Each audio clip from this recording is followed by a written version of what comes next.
Welcome everyone to the Fiscal Responsibility Town Hall. Thank you for your patience with us. We are having a little bit of technical difficulty, but we are off and running. I wanted to again welcome you. You're all muted for the duration of this session. We are recording the session, so I wanted to let you know that. Please use the chat feature if you have questions throughout. We may not get to all of your questions, but we do intend to put Q&As that we have not addressed on the Division of Finance and Administration, the DFA website, along with the recording of this session. So the purpose of this session is to really to get your feedback about our campus's proposed salary and time reduction program options in response to the President Drake's November 23rd memo. I'm sure you guys have all seen it. Asking each campus to establish a sort of pandemic relief fund for the purposes of saving jobs. We will follow this up with a formal survey that should be going out no later than Monday. So please watch for that, and we'll try to promulgate it as best we can. It should be confidential / anonymous, so you'll be able to provide your feedback at that time as well. So with that, I'm going to turn it over to Kurt Schnier, our interim CFO. Thank you, Luanna, and thank you everybody for joining us. Pleasure to have the opportunity to talk to you about our financial situation on our campus. And as Luanna is alluding to, we're going to be getting to the point of talking about President Drake's program, but we're also going to spend some time talking about the general financial health of the campus and status. And so, one second. The outcomes for the presentation that we're going to be presenting with you is we want to establish an understanding of our financial situation we have right now. And we're going to talk about both the revenue flows, some of the expenditures, some of our current debt structures that we have. And then we're going to review some of the cost saving measures that we've taken on our campus and provide a status of that. That way you can see where we are at, and both from our revenue flow as well as our costs, and the measures we've taken to sort of already get into sort of conserving our resources. At that point, we're going to open up and have some feedback on President Drake's salary and time reduction program. And we'll have an opportunity to offer recommendations to the Chancellor on how we achieve our salary savings target of $900,000 that was established by the Office of the President. More fundamentally, one thing we really want to do with this presentation today is to develop a shared understanding of the need to consider salary and time reduction program as part of a larger campus strategy to reduce costs. And hopefully, as you see our general finances and what measures we're taking currently, you can see how this will be part of a broader strategy for the campus. For the agenda for today, I'm going to provide an overview of our campus financial situation. It'll be going over some of our general revenue sources and some of our costs. This is more in the pre-COVID time period. And then I'll sort of highlight different points where COVID has impacted some of these as well. We'll talk a little bit about our structural deficit and what that means, as well as our debt that we're looking at currently for our campus. We'll review the fiscal conservation measures we've been taking, review some of the emails that were sent to campus and the status of those. And then we'll provide an illustration of our payroll growth. Our payroll is one of our largest expenses, or is the largest expense for the campus. So having an understanding of where we're at with that, both relative this year relative to last year, would be important.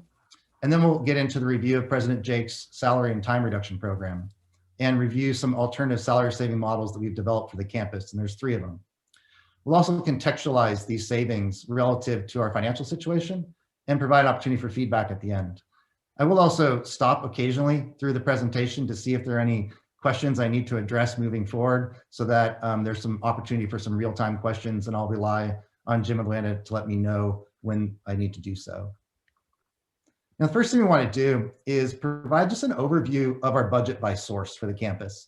This isn't a pre-COVID environment. So this was before, sort of been a year ago, roughly speaking. And our total operating budget for all of our fund sources is roughly just about under $400 million. The current revenue relies extensively on state funding and student enrollment. The way we can see this is that our core funds is about $282 million. It's about 71% of our revenues. And I'll outline what the core funds are in more detail in the next slide. Then we have auxiliaries, just contributing about 68 million to our revenues. Just so you know, we're this year going to be incurring about a $58 million loss in auxiliaries. So that percentage will be going down. Then we have contracts and grants. It's about $35 million. Now, there has been a lot of variability from year to year on contracts and grants. We've seen it as high as a little less than 60 and usually in the 30 range. We have other revenue sources for the campus. And then we have gifts and endowments, which is about $3 million. So you can see that predominantly most of our revenue sources are coming through our core funds and auxiliaries.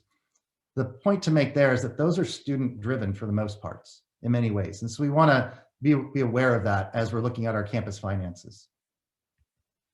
Now, as far as the core fund sources, this is actually that 282 million broken down a bit more. We can again see further illustration of the relationship between the students and our revenue sources. So our state appropriations for last year is around 154 million, which is about 55% of our core funds. That has gone down. This year, it's a little less than around 152 million. That was because we had a 3.6% reduction in it, but then we also got some one-time funds from the Office of the President. And so we're roughly about 2 million shy on that for this year. Our tuition revenues, about 112 million. I've excluded the non-resident tuition just so we can see what portion of our tuition is actually relying on the state that we serve. And so the other, you can look at there on the far right, the non-resident tuition is less than 1% of about $4 million. The indirect costs, which is what we generate on our contracts and grants, is about 7 million, it's about 2%. And our other revenue sources, again, is about 6 million. So this is a general idea of our core funds in relation to our revenues. Next thing to talk about is how do we spend our money? So where is the money being spent on our campus? Now, where we're spending the money is about 44% of this, or 163 million, is going into academic affairs. So this would be all the schools and divisions that are serving the students directly. Then our next one would be finance and administration, which is about 55 million, which also includes the auxiliaries, and it's about 15% of our expenditures. And then we have debt service, and this is our prior year debt service of about 45 million a year. This is going to be increasing to 65 million next year, but as you'll shortly see, actually this year it's approaching 99 million. So those percentages for this particular year are going up significantly. For student affairs, we have about $39 million that we allocate out. This is not including financial aid. Financial aid is sort of a flow through to the students we serve, and it's about 11% of our expenditures.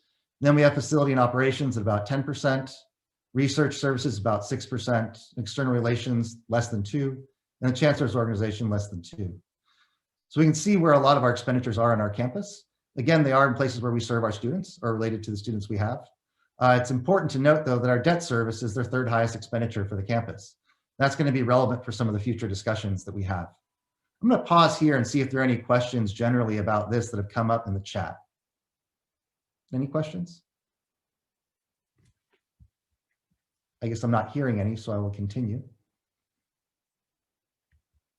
Now, to provide an overview of our campus financials of what we're looking at today, if you look at within our expenditures, we currently have about $33 million of a structural deficit within our expenditures. Now, to give you an idea what a structural deficit would mean in this context is that we have revenues that were coming in and we have budgeted out expenses. The budgeted out expenses exceed that by about $33 million. 23 million of that is in salary and benefits. Now, many of you might say, well, why would we do this? Well, there are reasons why a business might do this. In many cases, when we budget out positions, we're assuming that it's at 100% occupancy, meaning that there's not vacancies.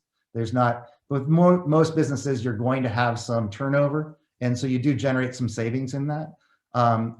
Traditionally, this structural deficit for us has usually been closer to the 15 or 16 million range. So we've seen it kind of increase significantly over the past few years. And it's predominantly in our payroll right now. Now, as I mentioned before, our average auxiliary is going to be losing about $58 million in revenues this year. And that's for our fiscal year 2020, 2021. And for those of you who don't think in terms of fiscal years, a fiscal year runs from July 1 of 2020 to June 30th of 2021. So that's the fiscal year of 21. Now, in addition to this, we have some debt payments that we're going to have to make. And so this is relative to that third highest expenditure we saw on the previous slide. We have an additional $38 million in owner cost payment this year. And that's really the final payment that we have to make for the delivery of the 2020 project. That debt will no longer exist beyond this year. This is the final payment we have to make for that delivery. It's about $38 million of campus funds. We have an auxiliary debt of roughly $40 million a year. And we have core campus debt that's about $21 million, which is going to increase to about $25 million after and every year thereafter. So what does this mean in terms of our annual debt? Well, for this fiscal year, which is fiscal year 21, we're looking at approximately $99 million of debt that we'll be incurring. And for next fiscal year, we're going to be looking at about $65 million. These are large numbers, and I see that there are large numbers. One thing I want to mention, though, is that we knew a lot of these expenses were going to be coming. When we developed the 2020 project and we put together the finances for the 2020 project, we knew that many of these expenses were going to be there. I imagine many of you might have seen prior budget presentations where they sort of showed the expenses and the costs, and we saw this sort of bolus of expense coming initially. We expected this. The issue at stake right now is that we also expected significant revenue sources to come in to help support that. COVID has impacted those, and some of our current, lack of enrollment has generated issues with our revenue sources. So COVID has impacted us in a way because we knew it was going to be a difficult time. It's made it a more difficult time than what we thought it was going to be to begin with. Should mention, though, that we do have cash balances on our campus. We have a cash balance of roughly $220 million. About $100 million of that is actually a loan that we got from OP. So we do have those resources. We have another $55 million loan that we haven't used that we could use for resources. So we are looking at longer term strategies that use that money to bridge this situation as we get through this crisis and move forward to thriving as an institution. Kurt, Now, we have a few questions on that slide. So is structural deficit the same as debt? That's one question. And are we expected to get money from the California budget surplus? Structural deficit would not be considered as debt. The way of thinking about the structural deficit is we are budgeting out to all the divisions, and actually we'll show you this in the payroll description. You'll see 23 of it. We've budgeted out X amount of dollars. If we spent all of that money that was budgeted, we would be 33 million over what we have as identified revenue sources. So it's before we look at making our debt payments. And as far as the state fund, I don't have an answer to that. I think what we can do is perhaps document that down for our FAQ and see in more detail, because I'm not actually precisely certain what fund that they're referencing. Okay. One other quick question, definitions. We have to, I think, be mindful that not everyone has the fluency of financial definitions as you do. So can you explain auxiliaries? What does that mean? Oh, great. Thank you. Yes, I apologize for that. So auxiliaries, these are the revenue sources we get from our dining, our housing, parking, the bookstores. So they're the other sort of revenue sources to the campus that aren't tuition-based necessarily, but they are in many ways student-driven. If you look at our auxiliary model for the housing, which is where a lot of that revenue source is, it's coming from things like the number of beds that our students are going to be demanding at a particular point in time. And our capacity to have, is it a double or is it a triple or is it quadruple in a room? Those are all factors that influence the revenue sources we get from housing. You take dining, which is also an auxiliary, is that, what type of meal plan are we having? That affects our revenue sources. So these are all things that are lumped into auxiliaries. And they are traditionally, for many institutions, a large revenue source for a campus. And hopefully that addressed the auxiliary question. Were there other questions? I see 31 chats going on in Q&A. Other things? There are a lot of there are a lot of questions. I think we'll take one right now and then move on. It's about the record enrollment. So I think you had said that we had a lower enrollment than expected, but most of us had known that our enrollment did go up from last year. So can you address that? Yeah, so our enrollment last year on the undergrad side went up, I believe, 0.3%. And I believe on the graduate side, it went up a little over 4%. So it is a record enrollment for our campus in the sense that we've never broken 9,000 before. What I'm referencing more on the enrollment side is that we had anticipated it being larger than what it currently is. I think it's great that we've broken 9,000 students. We did expect ourselves to be closer to 10,000 or exceeding 10,000 by this point in time. And I think the main issue there is that when I talk about that structural deficit and we're thinking about our revenue sources, that tuition is a large revenue source. We expected our revenue sources to be near the 10,000 mark, not versus the 9,000. It is a milestone for us to break 9,000, but we've had 2 years now where our enrollment hasn't quite kept pace with the financial model that we built for funding the 2020 project. Hopefully that Okay, helps. thanks. Yeah, and one more quick one before you move on. What on the loans, the 100 million and 50 million loans from OP, what did we think we were going to use that money for when we first acquired them? It's a great question. So I had the pleasure actually of being the Senate chair when the first 55 was discussed a couple of years ago. And the purpose of that fund was actually to help bridge us through the gap that we're talking about here. We knew that we were going to be coming into a period of time where our debt for this particular year was going to be high relative to other years. And we needed to have a debt instrument to sort of carry us through that piece to make sure that our cash on hand was healthy. That was the original purpose of the 55. The 100 million was just a recent loan that we got just this year. And it was part of a larger general revenue bond for the entire UC system that was in the billions. And it was the largest offering in history. And so we received 100 million of that money. And our use of that fund is, again, to bridge us through this gap. So we've been taking proactive measures to try to acquire more funds to bridge across. But the important point to think of is that that's debt. So that money is what we have to pay back in 5 to 7, 10 years time, depending on the instrument. And that means that we have to generate those revenues in the future to support that debt structure. So it will help us bridge this gap, but it does require us to be very conscious of our costs and also be conscious of our need for additional revenues to support us moving forward. Great. Thank you, Kurt. I'll let you go on now. Thank you, Lynn.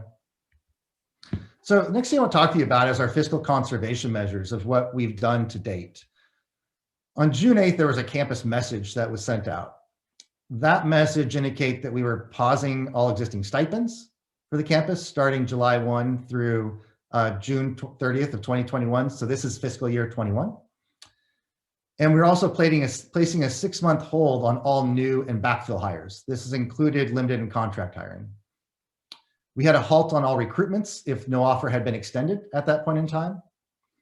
And any exceptions had to go through what we call our position control process. And I'm going to provide an overview of how that position control process has worked for us as a cost mitigation measure in the next upcoming slides.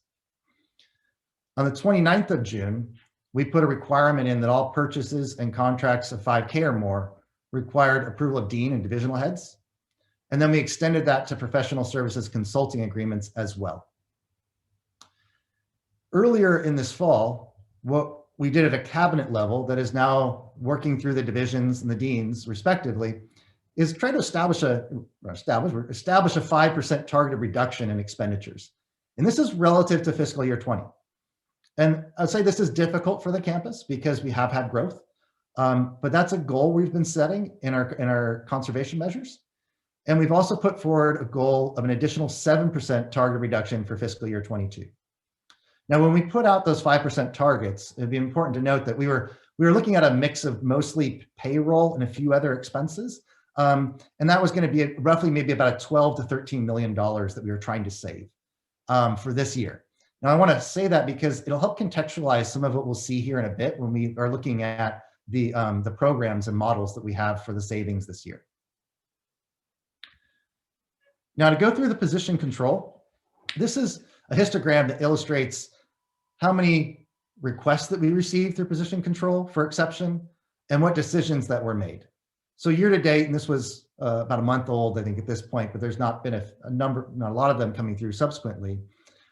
We've had about 236 requests. We've approved 154 of them, which is roughly 65% of those exceptions. And then we've held and deferred 58 and 24 respectively of those. The light blue bar is the total that we requested, the dark blue being what we've approved. And so you can see where they are by month. You can see that in June, which is roughly when we had the campus announcement, that's when we had a large number of those requests, and those numbers have decreased since then. Now, if you want to see where those position control exceptions took place, there are three main areas where we saw a lot of activity on the position control side. One of them was on extended appointments, where we had about 35 requests and we approved 27, which is 77% of those requests. Then on the new recruitment side, we've had 95 requests for new recruitments and we approved 55, which is roughly 58%. And then on recruitments that were previously approved, we had 73 and we approved 61, which is roughly 84% of those position controls. So here you can see some of the measures that we've taken to control the costs for our campus. Every position is going through this position control. It's a committee that's actually chaired by the provost and chancellor, and we review these on a weekly basis and go through this exception process. Now, this all will manifest itself in terms of payroll. And so we're going to focus on our payroll expense predominantly here, because that's where the position control is impacting us.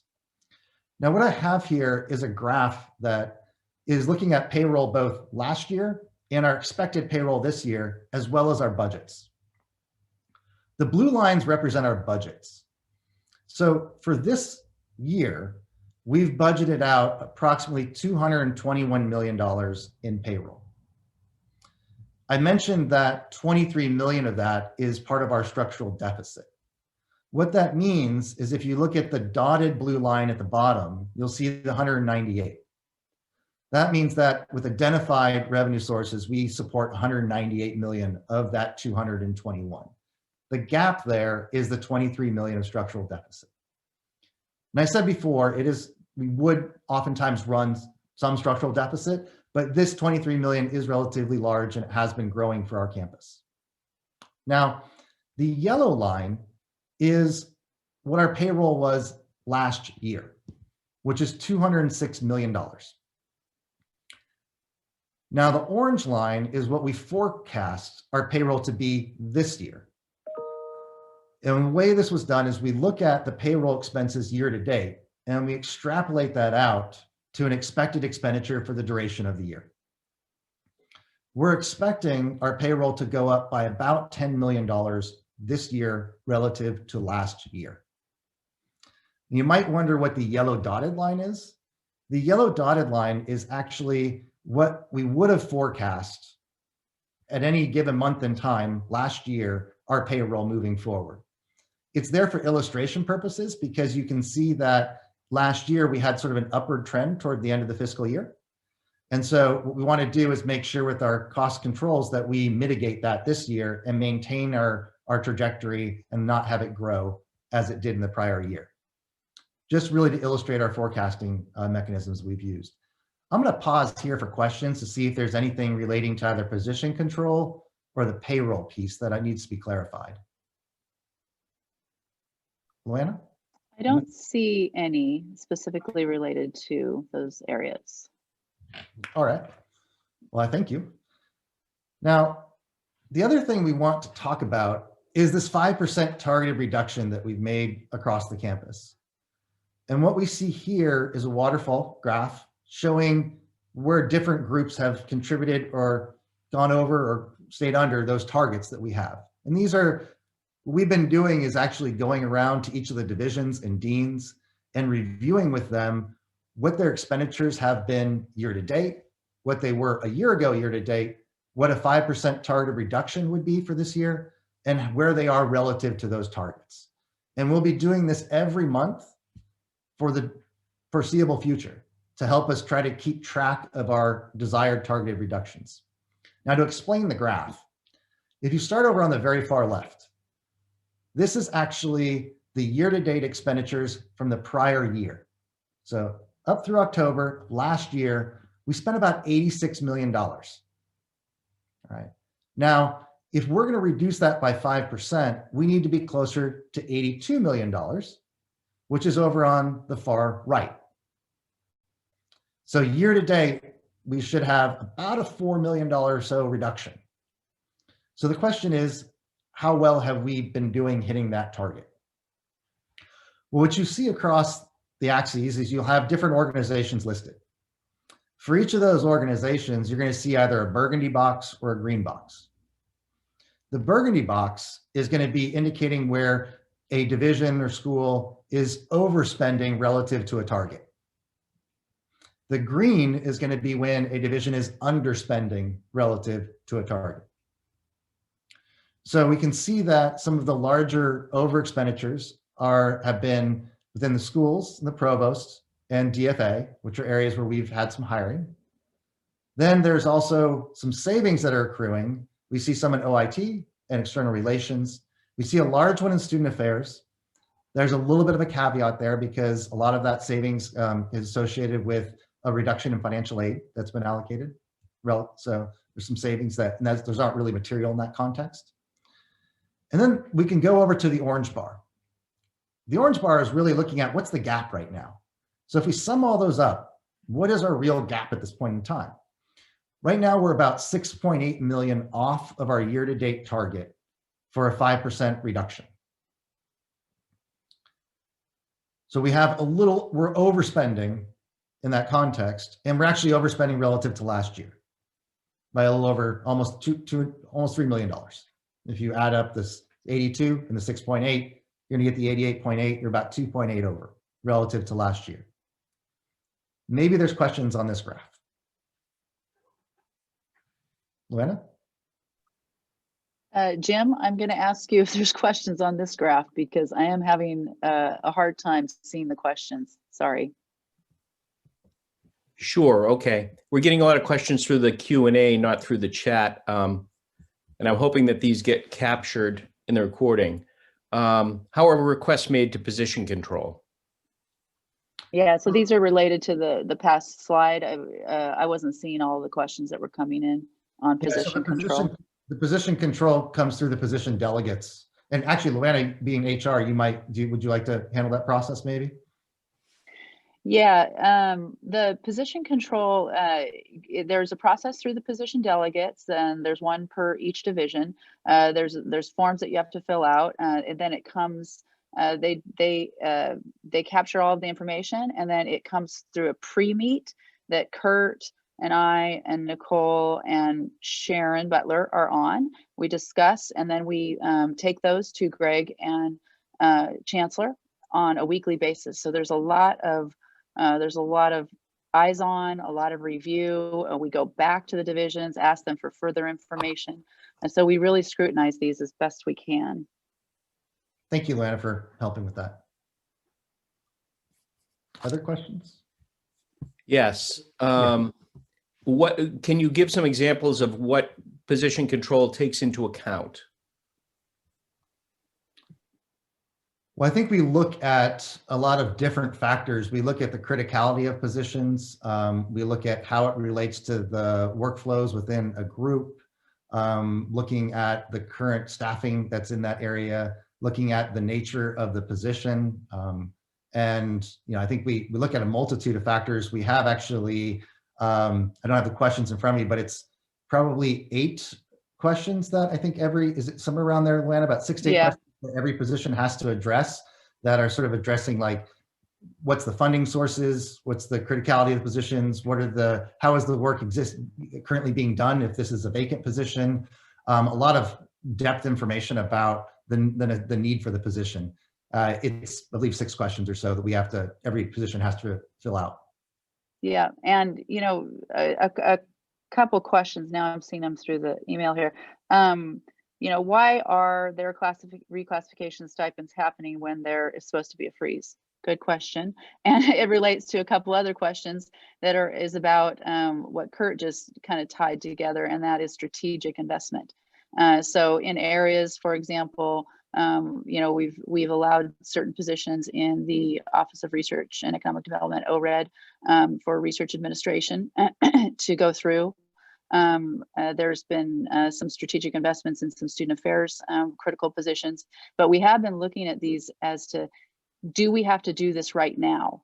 Because to Kurt's point, for the next 6 months or perhaps longer, we want to be thinking of, can we postpone this just a little bit longer to reserve that salary savings?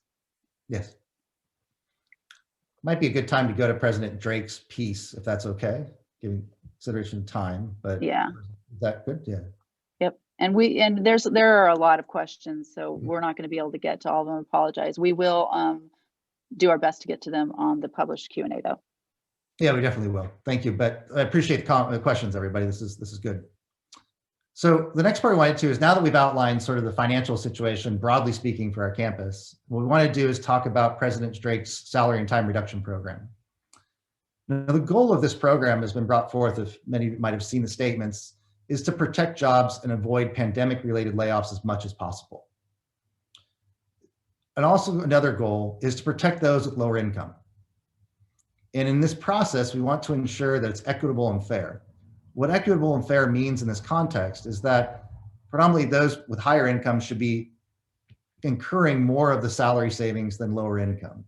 Part of the lower income protection, but we want it to be graduated, with those with higher incomes supporting it more. Now, each campus had to establish salary savings, and we've been provided with campus-specific targets. Our target is $900,000, or 0.9 million. At the middle of July 20th, we are going to be required to provide a final report to the Office of the President that sort of outlines the actions we've taken to meet this target. So we will be having documentation moving forward that in many ways will outline a lot of the things that we've actually discussed earlier, and how savings accrued there, as well as from the context of the salary savings program that OP is utilizing. Now, you might wonder how OP came up with the 0.9 million. The 0.9 million target for us was generated through the same algorithm that OP is using for their salary savings model. What we see here is furloughs and annual salary reductions by income band for our campus, but this excludes student employment. Student employment is approximately $68 million. So that means take 68 off the 206, we get 138. And so predominantly those are in the lower pay band and protected, pretty much all of it is there. So they would be exempt from this as to begin with. And this is coming from payroll data from October of 2019 and provided through the Office of the President. Now, this 206 aligns with the prior payroll model that we showed before, 138 of the 206. And so you can see, if we apply the furlough days as brought forth with OP and how they're implementing their salary savings model, you can see how it fits our campus. The fourth column over is the number of employees impacted. So you can see, roughly speaking, how many people are in each category of those income bands. The next column over is a total salary spend.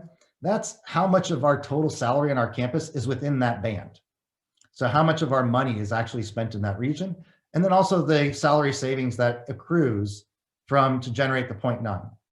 You can see that for the Office of the President model, the largest portion of that accrual is coming from the 118 to 176 range of income, because that's where we get about 0.3 million of the savings, or almost a third of it. Now, the income distribution at the Office of the President is significantly different than ours. Our salaries are lower predominantly from the other UCs. And so what we did is we developed two alternative models that are other ways of getting at the salary savings that we are looking for feedback on. And there are two different ways of looking at it that we want to look with the group today. The first one is a model we call Model 2. Using the same data as the prior, but what it does is it takes the 138 million and it divides it up into 6 equal sized bins of salary spend. So you have roughly 23 million in each of those bins, a little less. So then what we do is we graduate up from 0 to 5 days of furlough within each of those 6 groups. What we can see here is that the salary band for us for the first 23 million is actually slightly lower than the 59,000 from Office of the President. And we have a fairly large number of employees that are in the more middle lower range relative to the Office of the President's tiering that they have. And you can see to the far right where the accrued savings is coming from. And this model would actually generate approximately 1.4 million in savings for the campus. Now, one thing we noticed with this model is that because the Office of the President had a $59,000 salary protection for those people, and we have 54, we wanted to see whether or not we could develop another model that would provide more protection to those in the lower income. And Model 3 does that. What we did with Model 3 is we said, okay, let's not divide it into 6, let's divide it into 7s. So evenly divide that income into 7 categories.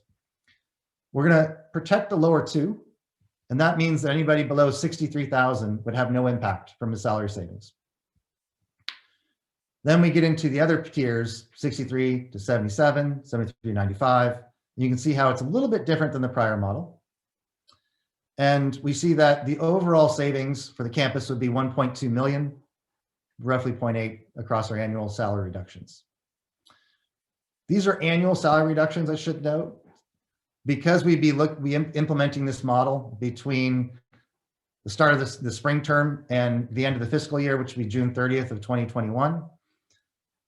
These percentages would be basically doubled because it's a 6-month period, right? So just keep that in mind because you're incurring an annual expense within a smaller period of time. Just something to keep in mind when we're thinking about the furlough and annual saving reductions. Now, here's a brief comparison of these models. Model 1 is more graduated for higher income earners. This is the Office of the President model. It has the least amount of cost savings for the campus. Model 2 has more exposure for lower income earners, so it doesn't protect our low income earners as well as the Office of the President model would. It does generate the largest amount of cost savings for the campus. And Model 3 has the largest protection of any of the models for our lower income earners, and it has a middle range of cost savings. It's a rough view of the models that we're looking at right now to get feedback from this group on. Now, how does this relate to our current savings as a campus? Well, from a payroll cost reduction, Model 1 is about 0.6%, and Model 2 being the largest is 1%. So it's between 0.6 and 1%. Well, how does this look relative to our structural deficit, which is the part there, the part we're looking at? Well, then it looks different between about 2.7% we're recovering on structural deficit to about 4.2%. Another way of looking at it is, what about our debt? Well, if we assume a 65 million a year steady state debt stream, it's about 1.4 to 2.2%. Now, if we even put it into context of the savings target, which we've put in all the divisions and deans, schools as well, that 1.2 to 1.4 is about 10% of that target. So to keep in mind, there is some real savings that's occurring in that context. But the thing to point out is that the proposed salary savings models we have don't provide really significant reductions in our fiscal deficit. And the current cost measures have not successfully reduced our payroll below fiscal year 20 levels. We are still above fiscal year 20 levels. Now, what I want to do is I want to illustrate to you what would a much larger reduction look like that's more aligned maybe with some of the financial concerns we have. And this would be what a 5% would look like. And I'm putting this in place because this is what we want to avoid. What we really want to do as a campus is not try to use the payroll as a way to meet this. If there are ways we can do additional cost saving measures for the campus, which we'll talk about later, and be more conscious of how our spends are flowing, we'll be able to avoid some of this moving forward. So this is not what we want to do. It's what we want to avoid. But if you were to look at what a 5% salary savings model would look like for the campus, you would actually see a model that's very consistent with what we had back in 2008, 2009 timeframe.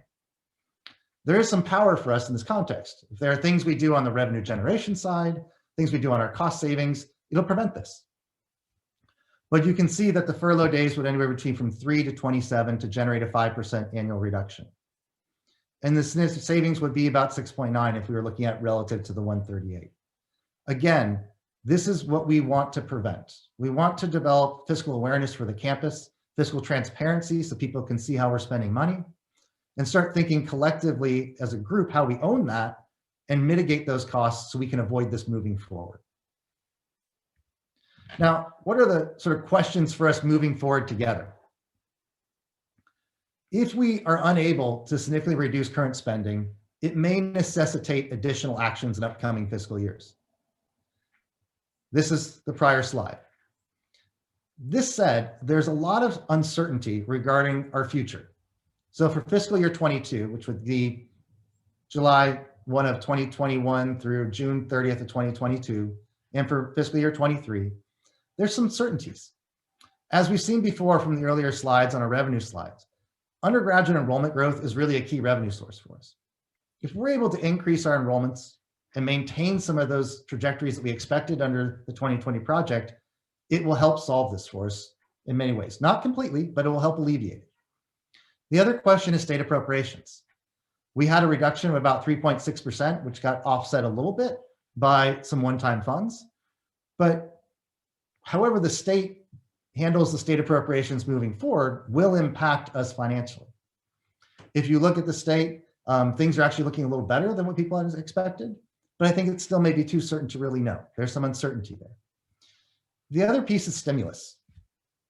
You know, we had the CARES Act before.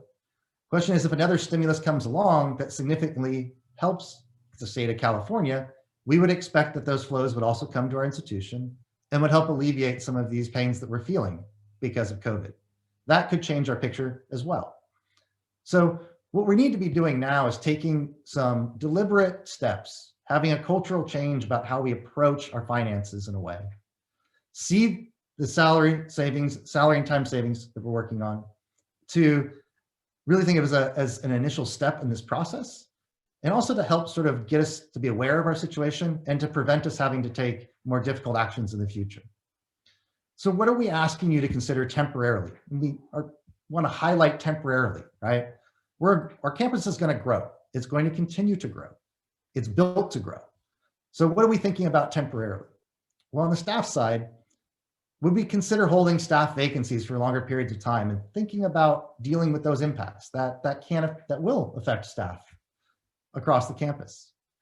Can we consider reducing our consulting expenditures from some of the projects that we have? Are we willing to temporarily reduce contract positions? On the faculty side, would we consider reducing incidental expenditures? We're really focusing on cash flow now, cash out at this point in time, to make sure that we have the ability to maintain it. So if we can reduce expenditures, it will help. Could we consider reducing some of the startup expenditures? Now, we're not saying take money away, not saying taking money away from people. It's just saying, can we sort of space out those expenditures for longer periods of time, be more thoughtful about it in different ways so that that flow changes, right? The last thing is, are we willing to temporarily hold current faculty hires and academic appointments? Anything we can do on holding hiring will help us save money now. Now, we have some questions for feedback. Then we'll also get to questions generally from the presentation, but we do want feedback of which of these salary saving models would best suit the campus. And there will be a survey that Luanna's referred to that we'll be sending out for feedback on that. We also would like your perspective on salary saving programs in general. And one thing that we're very interested in learning from all of you is, what information do we need to provide on a regular basis to help develop the shared responsibility for our financial situation? We really, really want to increase fiscal transparency for the campus. I want you to see where we're at. I want you to know the numbers. I want you to see where we are. And so we can collectively work together to move forward. Next thing we want to think about in the end is, what efforts are you currently taking to reduce expenditures? And what things might you be willing to do beyond what you're doing to prevent more significant conservation measures? At this point, I'll take questions and perhaps comments, however we might be able to do that. Great, thank you, Kurt. We have a lot of comments and questions. Okay. I want to just remind folks that there will be a survey that comes out that you can weigh in on these models, and also weigh in on what kind of transparency we need about our fiscal situation that affects our campus. Ongoing, what frequency you want it, what kinds of information, because there's been a lot of questions around the data too, how we could better display the data. And then of course, weighing in on the time and salary reduction models that we're proposing. Okay, so let's get to some questions. Jim, do you have any suggestions on which questions to take first? You've been looking at them a little bit more carefully. Yeah, let's talk about things like, let's start with, do these include all faculty and staff? Are they all FTEs? And how did we decide the salary bands? Yes, it is all faculty and staff. How the actual furlough or salary savings are sort of executed, let's say, it will depend on the group. And so I think, but it is campus-wide. The only group that is being omitted at this point is the student employment, because they all fall into the lower salary band in the protected category at this point in time. So it is everybody. That there's another part to your question though. What was that, Jim, please? Lost it already. There are a lot of questions about the ending of stipends and whether that's temporary or permanent. And another question about whether this affects service credits.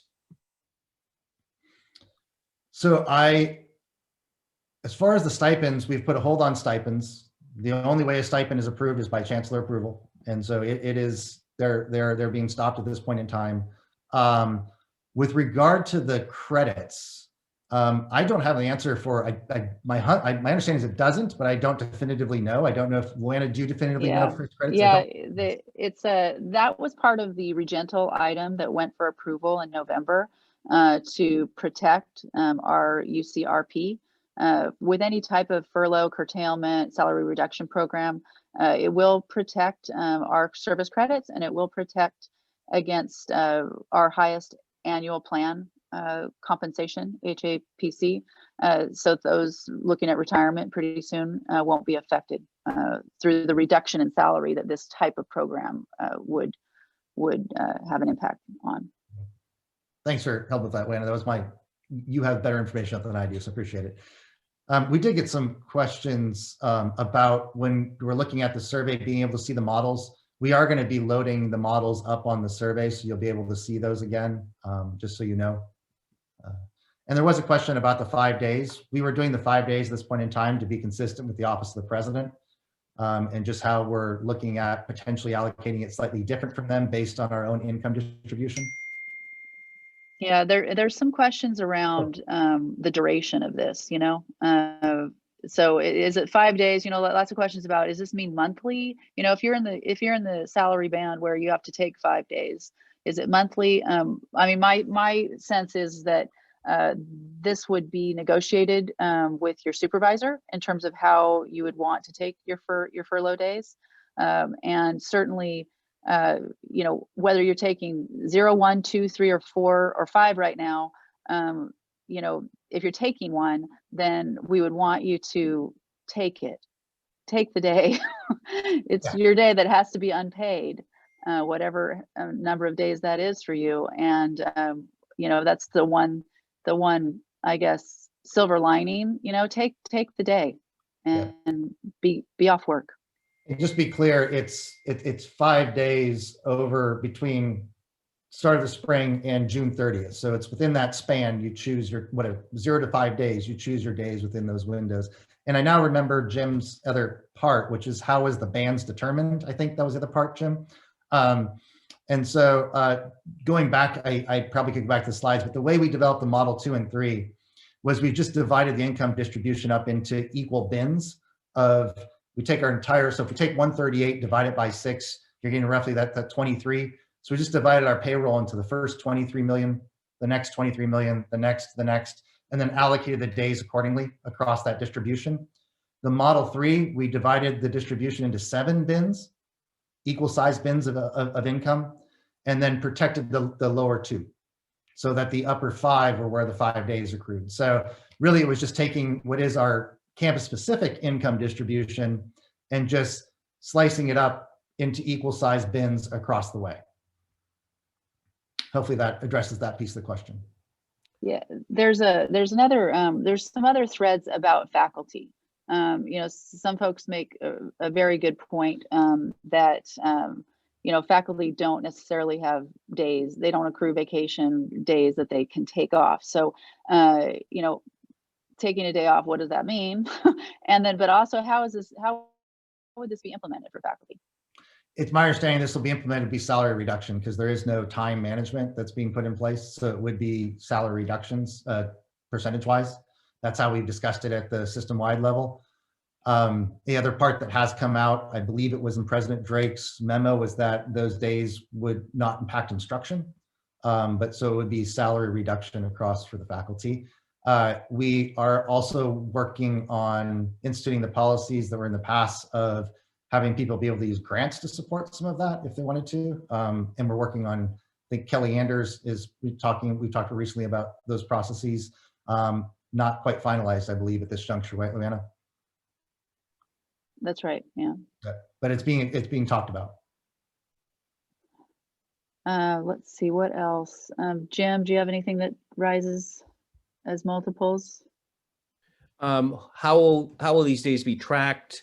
And we should clarify that it isn't a furlough and a pay cut, that they're the same thing.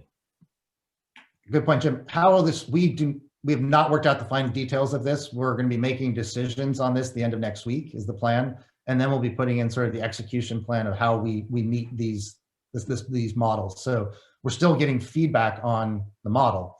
Once we have the model figured out and settled on, then we'll work on the process to implement. Because we do have to work with HR and other groups, APO, to implement. We also have questions that's come up a few times about on the faculty side, whether the salary band is 9-month or including summer salary from grants. I don't have the answer on that. Well, let's put that in an FAQ. Kelly Anders just put in that it would not include summer. So thank you, Kelly. And let's confirm that and we'll put it in an FAQ. That's an excellent question. I was operating under the assumption it was 9-month, but because a lot of that other stuff would come maybe on contracts and grants, which is a different revenue source, which we usually keep outside of this. So, but we'll confirm that and put it in the FAQ. There have been some other questions on the faculty side about use of extramural, those who are 100% funded on extramural grants. Yeah, I think that was the one where that policy would allow people to continue to be so. There's the exceptions to that. It has not been. I mean, yes. No, we've talked about it, but yeah, okay.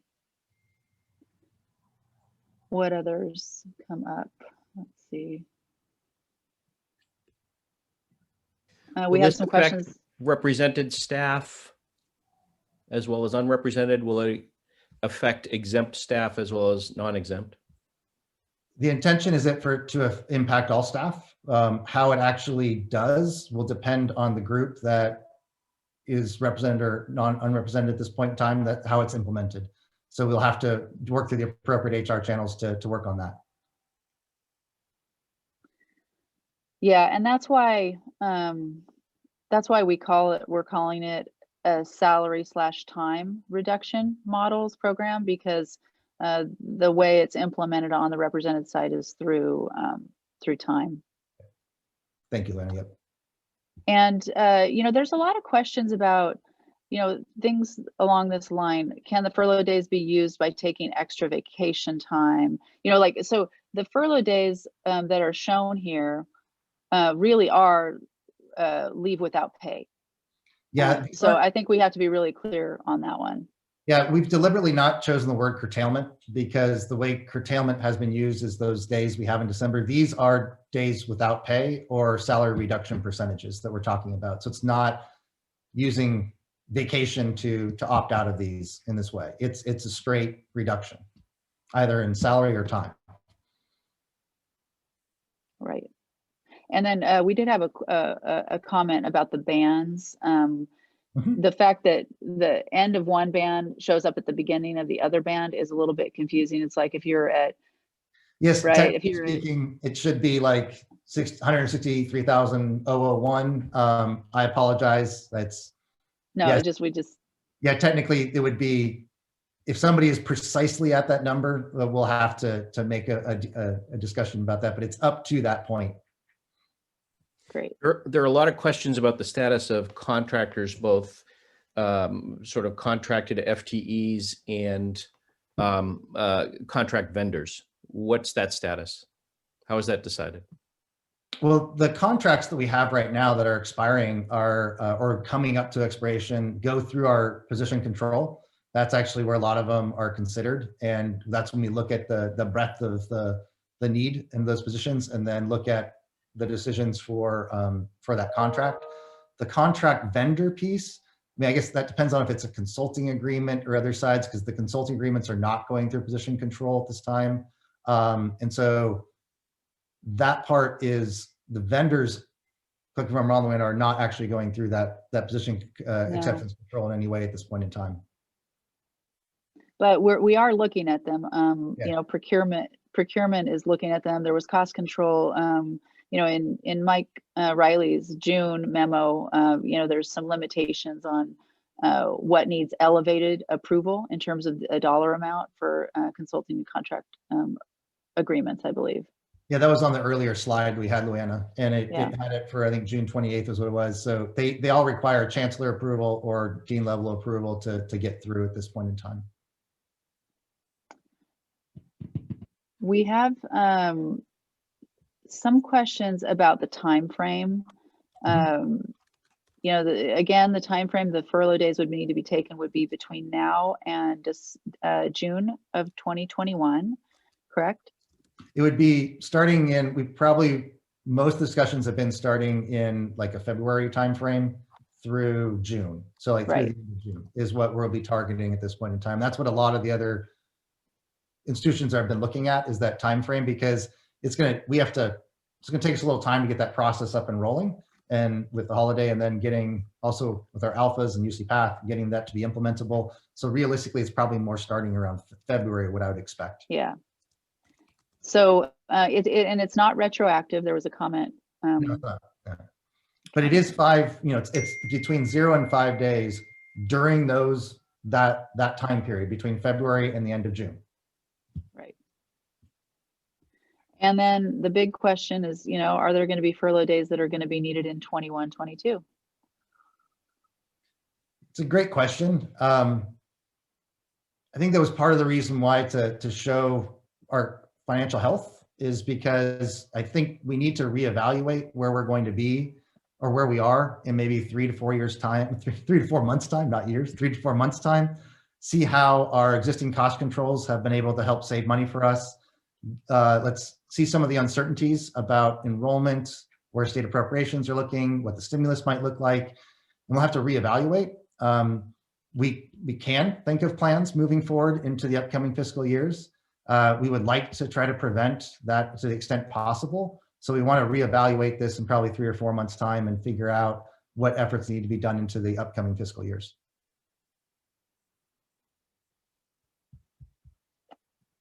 Okay, Jim, do you see any others that? Can you address, thank you. Can you address the question about what we're suggesting about faculty startup funding? Yeah, I guess with the startup funding, this is in no way saying we're reducing what startup fund's been provided to faculty. It's just a question of whether or not we can space those expenditures out over a longer period of time, per se, or just questioning whether or not is there a way of saving or economizing some of those expenses in the near term? However, I mean, we're a research university, so those expenses are going to have to accrue. I mean, we know that people are going to have to make expenses to support their research, but it's just whether or not is there a way to have like a filter about that process in many ways. So we're not in any way reducing what people have been given to them in any way. It's just, can we have some savings and control? Yeah, and we have some comments about again about consulting agreements, and you know, this is part of the financial transparency that we could and should be sharing with our campus community. So you know, please be sure if you know, to include these types of things in the survey that you fill out. Jim, any others? We are, I'm trying to keep up with the questions that are coming in on the Q&A. I'm sorry, could you walk through one more time how this might work for faculty? So with faculty, this would be implemented as a percentage reduction in salary on a monthly basis, or was really what we're looking at this juncture. Because we don't have, the faculty aren't actually tracking their timesheets and career indication. So it's really the only way to really implement that within UC Path is what we've been hearing.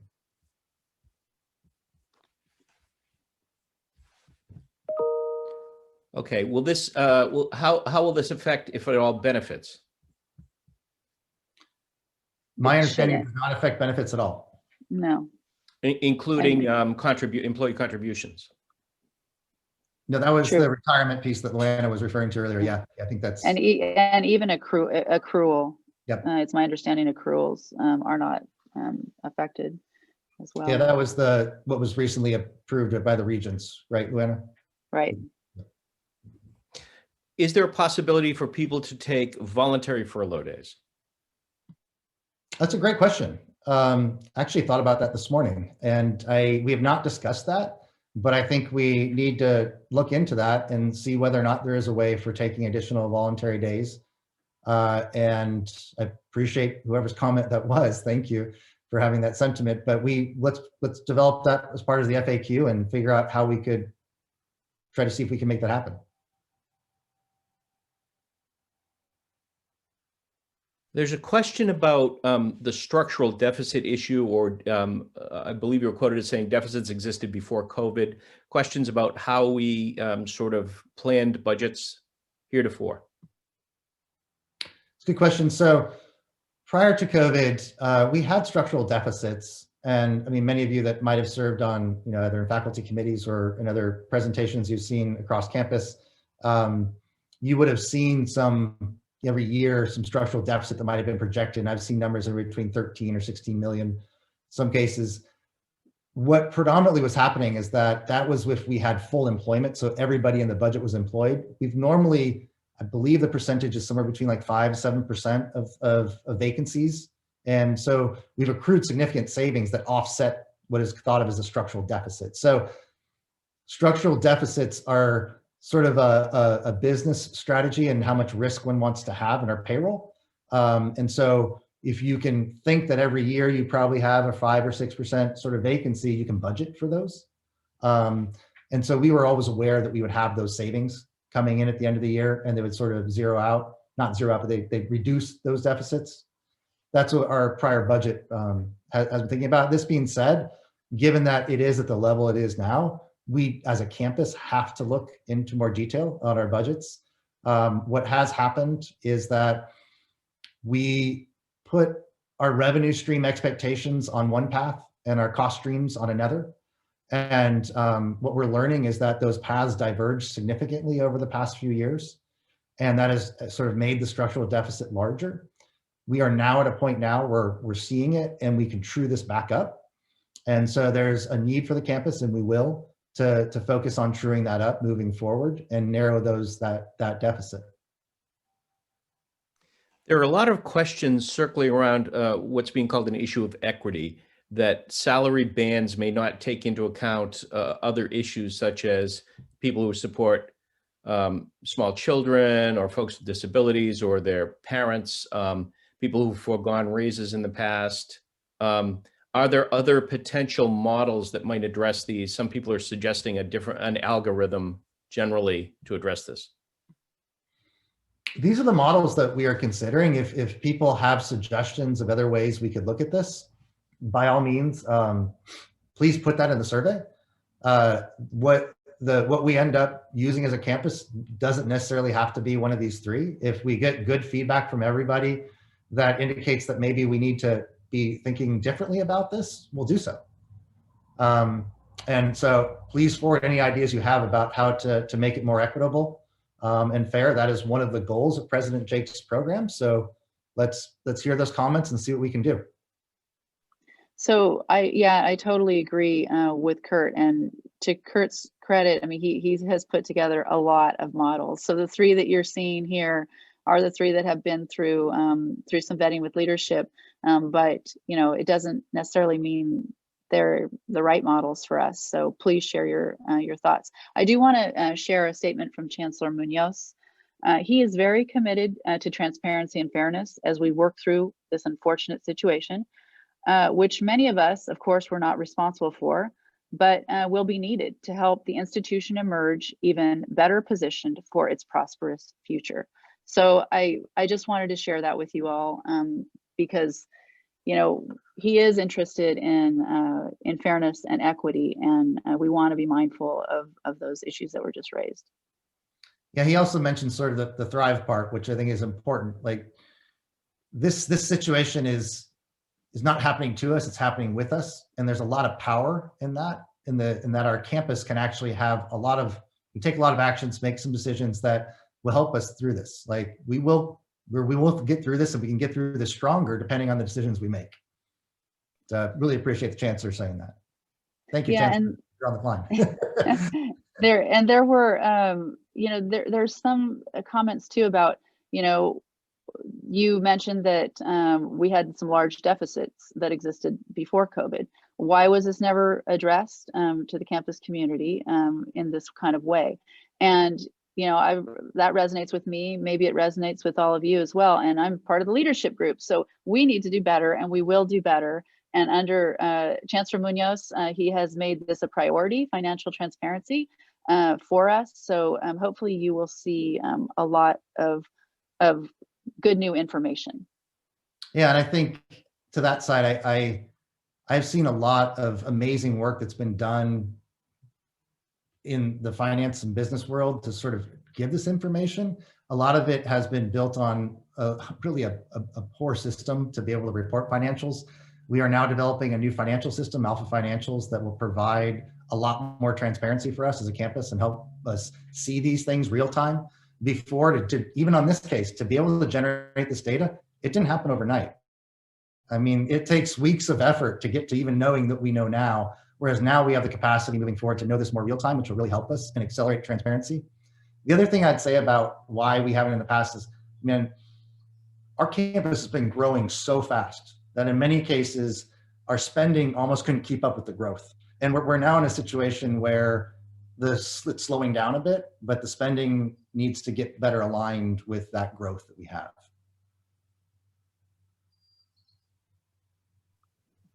Do you know how this will affect workers on visas? Same as everyone else? So this is a really good question, and we don't have an answer for it. We need to put this in the FAQ. It's my understanding that there could be significant impacts there that we have to address. So when I don't think we have an established policy on how this affects visas yet, but no. I know that's a system-wide concern, and they're trying to figure out what we need to do in that context. Yep. Because the first foremost thing is people first. We're trying to protect people in this context, so we need to put policies that help that. Right, Luanna? You kind of lost your video there. Hey, Jen, you can hear me, right? I can. I'm trying to keep up. The questions are coming in and hard. I'm sorry, Chancellor. I was just chatting with Chancellor. Okay, so what was? Just with the visas, it's my understanding that the system is actually looking into the visa issues more detailed. Yes. To figure out what we have to do with visa policies. We have to follow up on that. Yeah, we have to follow up on that. Yeah. New hires who are coming in January 2021, will they be affected by this? Any prior hiring decision, well, they'd be faced actually with the salary reductions if it's a new hire coming in. But if the hiring decision's already been made, then that's not being retracted. If that's the question, they will be following the same salary savings models as everybody else on campus when they get here. Yep. Okay. Has there been any discussion of retirement incentives? There has, and I think, Luanna, you have some details on that, right? Because it was a system-wide piece that's being worked on. The voluntary separation stuff, I think. Oh, voluntary separation program, yes. So every campus was permitted to put together a proposal for some of these programs. We did put together a proposal for a voluntary separation program. We worked it through with leadership and then put it off to OP for approval. And I understand it was just approved. So we're just reviewing it now, and we'll probably talk about it again at cabinet and then promulgate it and share it with the rest of the campus very shortly. And I'm picking up in the chat, I think Priya has made a comment about future town halls. Please give this in the comments for the survey. I'm more than happy to have regular town halls to talk with people about where we're at, how we're doing, moving forward. Completely support the financial transparency. So if it's going to be better to think about staff, faculty, joint, whatever, let's do it. Like, let's. I think one of the concerns is that this is not particularly that interactive because we're all typing, there's, I tend to agree with that. Maybe in the future we need to do smaller town halls. I think, Kurt, one of your original suggestions was maybe we should divide this town hall into for academic appointees and staff. And I think we had a bit of a discussion. I said, no, we can't be siloing. We all have to hear the same information. But if that is a suggestion that works better for people, please make it known to us. But we want to keep having these. We want to have dialogue. So currently we have about 535 attendees, and at one point we had well over 600. So I think it's difficult to have that dialogue with such large group. Yeah, agreed. I think one of the reasons why we wanted to do everybody together is it's a collective community. We wanted everybody to be in the one virtual room together. But if we need to have smaller groups, let's do it. I'm happy to spend the time as needed to provide more, answer questions about this and provide more presentation. Kurt, there are some questions about whether we can consider things like economies of scale in purchasing, and also whether you could address non-salary measures we're taking. That's a great question. So our campus is relatively elite because we are lean. We are a lean campus and have been a lean campus, but we continue to push on efficiencies. If you look at CBS2 that we've been developing, that's going to be looking at efficiencies. We're working on some other centralizations that we have on campus, which can work for our campus at its size. I mean, we're open for question from a business organization perspective at what scale, that might not be true, but it works for us at this time. And so we are promoting efficiencies through those programs. Procurement's done this, which is basically CBS2. And I think in many ways, the other, we've also been looking at, if you look at just how we even on the faculty side, not having, we're centralizing department staff, right? And how we support that. So we are always continually thinking about those processes, and we'll continue to do so moving forward. The other part of your question though, Jim, I keep forgetting your second part, I'm sorry.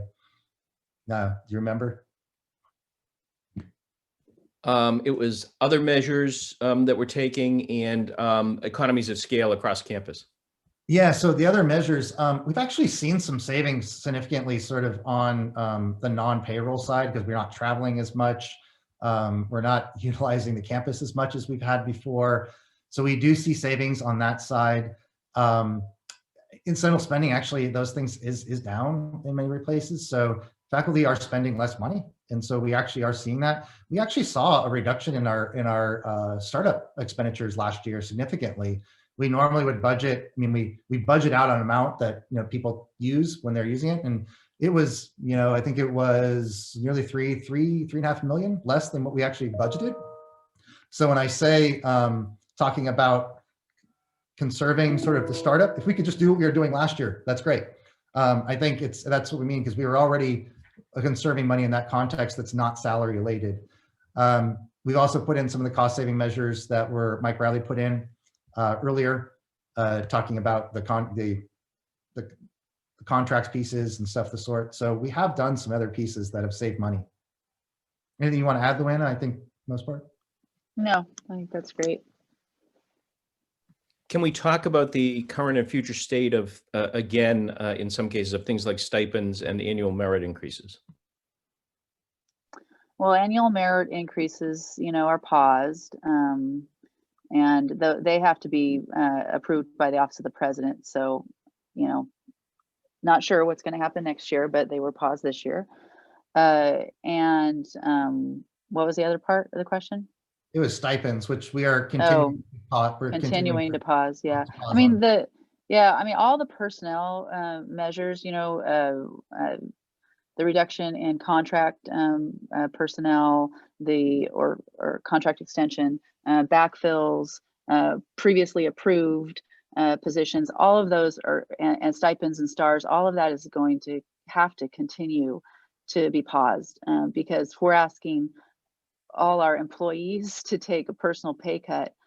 We better be diligent as leaders and as in our own divisions, and for the greater good, to really control costs. But it's not enough. Even that is what I'm hearing from Kurt's presentation, is it's not enough. We have to look at the non-salary expenditures as well. Like, what are we replacing our computers too frequently? Do we really need that new computer? Do we need a new printer? There's lots of ways, I think, that we can be considering saving costs right now. Are we looking at facilities and the use of facilities, or the devolution of our presence in facilities? With regard to costs, I don't. Leased space was asked about. Oh. Don't have an answer. Yes. I'm not aware of that. Yeah. Luanna? Yeah, I mean, we have definitely been looking at our lease space and looking at when those leases run out. Do we need that space? How can we renegotiate? So yes, we are definitely doing that.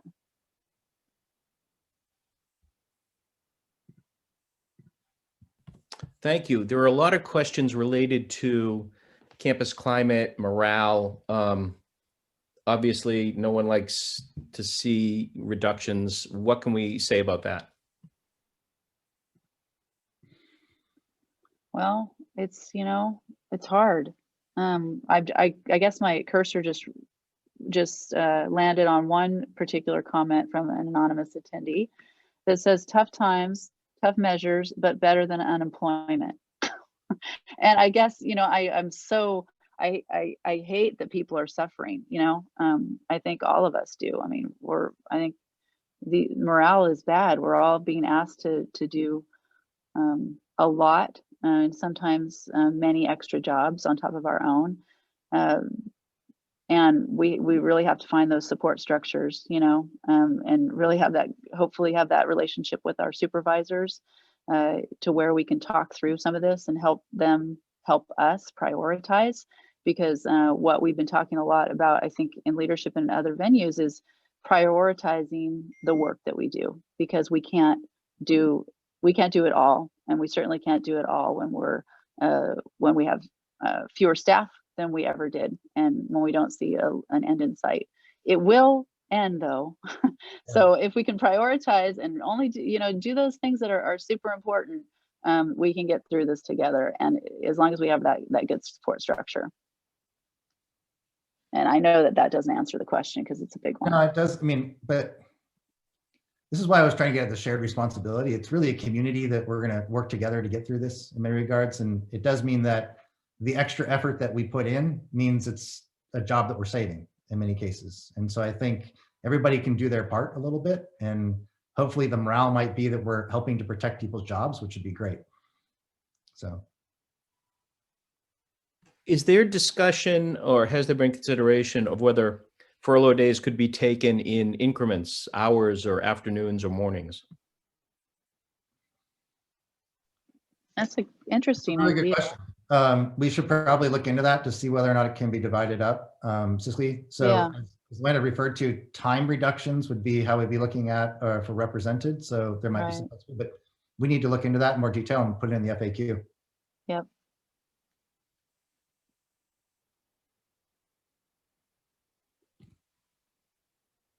Okay, we're trying to keep up with the questions, and apologies. We're about 117 questions behind right now. Contract positions, full-time contract positions, will they be renewed?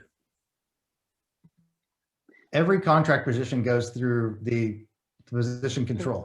So That's right. it has to, all of them go through there. Whenever they're up for expiration, they come through and we review them, evaluate them all, and then make decisions. Yeah. And some of them definitely are getting through because they're critical for meeting our immediate mission. So we look to see, you know, do we need these now, or you know, we try not to look at a person. We don't look at a person. We look at the position. Is this position needed now? Can we share it? You know, can we spread out the work with other career staff? Because the idea is we want to preserve career staff positions.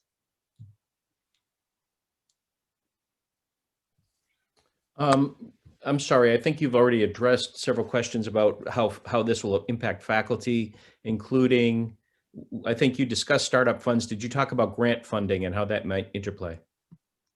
What? Well, I think we did talk about the fact that the system is looking into the policies that we had before, where if faculty had extramural funding, they could sort of take some of the salary reductions in that. They could cover it under that. And that's what the system is looking into at this time. Right. I think that gets at the funding side we did address it earlier, but happy to answer any question another time if need be. Are unused vacation days being carried on the books, and would it benefit the institution for people to take their vacation time? Vacation is always accruing. This isn't impacting the vacation accruals in any way, right, Luanna? No, it doesn't affect accrual. And in fact, during COVID, I think they extended the highest amount of the highest number of hours of vacation you could accrue. I'm not sure if Nicole's on, that she could chat. I think the question was more an accounting measure. If unused vacation days are being carried on the books, and would it help the institution if people use them up? It doesn't help. It doesn't help The institution. Because the institution's still paying for that time. Yeah. Yeah, the only way of really helping is through the furlough or salary reductions or time reductions. There's a question about if there's going to be a Google Box doc that can be shared with the campus with answers to the questions in the chat. We will develop the Q&A to all your questions, categories of questions, and have that on the DFA website along with the recording. And we'll make sure we get that out in a communication as to where that is. There's a good question here about how this financial planning dovetails with the strategic planning exercise now going on. That's a really good question. To date, we don't have a budget call process, which means that the manner in which we're allocating money across the areas of the campus, it doesn't have a uniform strategic vision, right, in those contexts. And so the plan is to actually, while we're doing strategic planning and academic planning, is to align that with the development of a budget call process so that we can actually think about how money being allocated is in support of those plans. We currently aren't doing that, but we will be doing that moving forward. So, Kurt, we have a question about our salaries that exceeded the revised models, where the salary is above 200K, going to be subject to the same requirements. The revised models that were shown reflected those salaries were removed from the slide. Yeah, that's a really good question. I think this would be really good feedback from the group. If you notice the OP distributions, they bended up a little bit more above the 150 range. There was a couple of other bins. So they went into the bins that I think were in the low 2, mid 2s, then over 3. The difference between our campus and OP is that we have not many employees that are in those tiers. And so those were all lumped into the same tier of what I think is like the 145 to 148 range.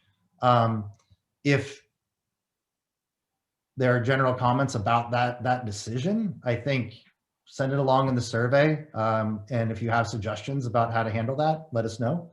The OP distribution does actually target it a little more specifically in those areas. It's just that we have, as you'll see on the tables, we don't have many employees there. That's the difference. Yeah. So you'll be able to look more closely. I know we went through this very quickly, but when you get the survey, there'll be a link to those models. So you'll be able to really kind of decipher them and provide your feedback. We did have, but the only go thing I ahead. have to that is like, look at them, review them, think about them, you know, critically evaluate them. These are all great questions. I think, you know, if you have suggestions, bring it forward because we did go through them quickly. So would like to hear your input on it. One question is good, just for quick clarifications. The 0.9 million that Office of the President has mandated that we set aside as a relief fund, is that including salary or salary plus benefit? That, I believe, is salary plus benefits.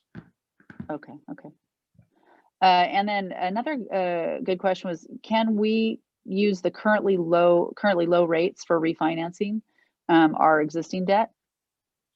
That's a great question. We looked into this. We have limited ability to do so by the structure of the 2020 project. We looked into this. I think this might have been around May or June. I think we started looking into this, and there's limited capacities to do that. Some of our debt instruments too are, you know, some of them are coming off the books, and they're in the 4.5% range. We're looking in the 2s, but we have limited capacity with our big one, which is the 2020 project, because of the nature of the contract. Great suggestion. We were thinking about it though. Okay. Jim, I know we have about 3 minutes left for our time here together. Any other pressing questions you think that got multiple?